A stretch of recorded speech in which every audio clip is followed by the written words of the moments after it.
Here's a challenge. Think of one task you've been avoiding. If it takes less than 2 minutes, do it right now, before this video ends.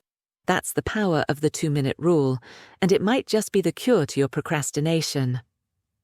The hospital hallways were alive with movement. The rhythmic beep of monitors, the shuffle of hurried shoes, and the low murmur of conversations blended into a constant background hum. At the nurse's station, Georgia, a seasoned nurse of 50, adjusted her glasses as she finished charting notes. Beside her, Martha, a 23-year-old intern, looked restless. She kept glancing at the growing list of tasks on her clipboard, returning a call, checking on a patient's vitals, updating a file, restocking a cart. She sighed heavily. Georgia noticed. "You look like the weight of the world is on your shoulders, Martha. What's going on?" Martha hesitated. "I don't know where to start. Every little thing feels like a mountain. I tell myself I'll do it later, but then later turns into hours. Honestly, I think I'm procrastinating on everything."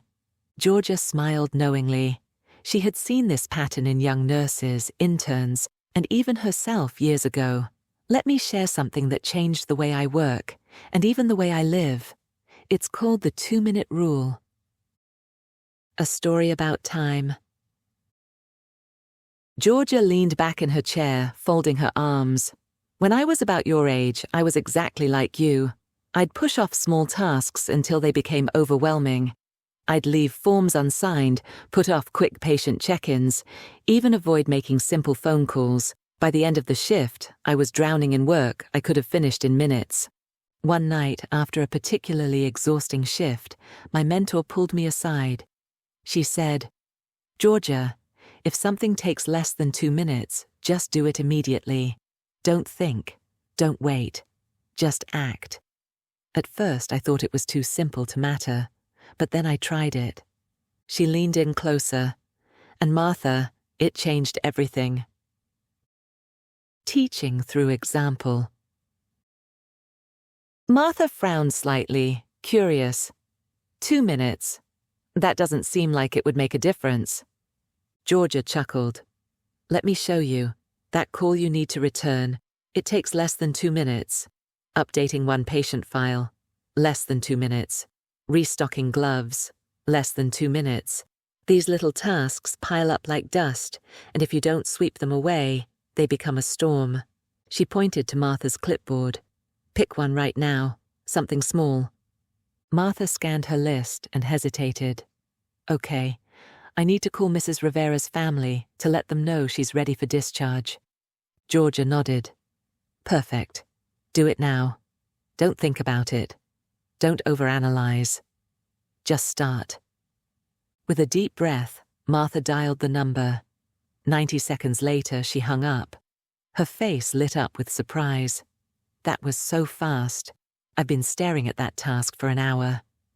Georgia smiled. "That's the trap of procrastination. It tricks you into believing that starting is harder than it is. But action, even small action, breaks the cycle." The ripple effect.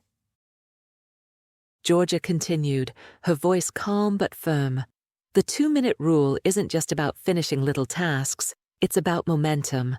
Every time you do something quickly, you teach your brain, I take action, I don't delay. That confidence builds." She picked up a chart.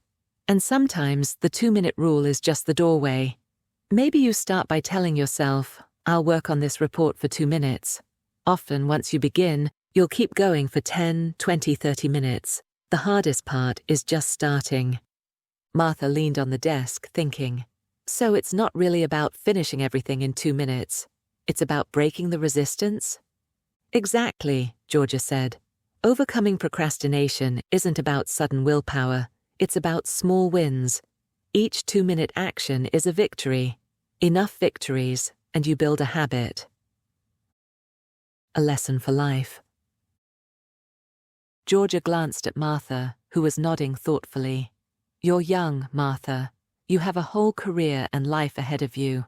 If you can learn this now, you won't just be a better nurse. You'll be a better leader, a better friend, even a better version of yourself. because procrastination doesn't just live in your clipboard.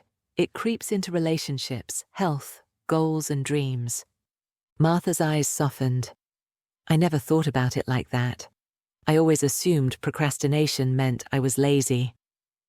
Georgia shook her head. It's not laziness. It's fear. It's overwhelming. It's a habit. But the good news? Habits can change. And this one is simple. If it takes less than 2 minutes, do it.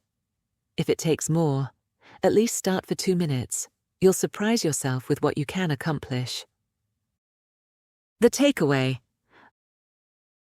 By the end of the shift, Martha had crossed nearly every item off her list. Each small task melted away as she practiced the rule, one by one. She felt lighter, more capable, and, most of all, more in control. Before heading home, she stopped by Georgia's desk. Thank you. Today didn't just teach me about nursing. It taught me about life. Georgia smiled warmly. That's the beauty of it. Small steps create big change. Remember, Martha, the difference between being stuck and moving forward is often just 2 minutes. Moral of the story. Procrastination thrives on hesitation. The 2-minute rule breaks the cycle by turning action into habit. Small actions create momentum, and momentum creates change. For young adults learning to balance new responsibilities, mastering this simple practice can mean the difference between stress and success. Thank you for watching this video. I hope it makes your life a little better. Please leave a comment. I look forward to hearing from you.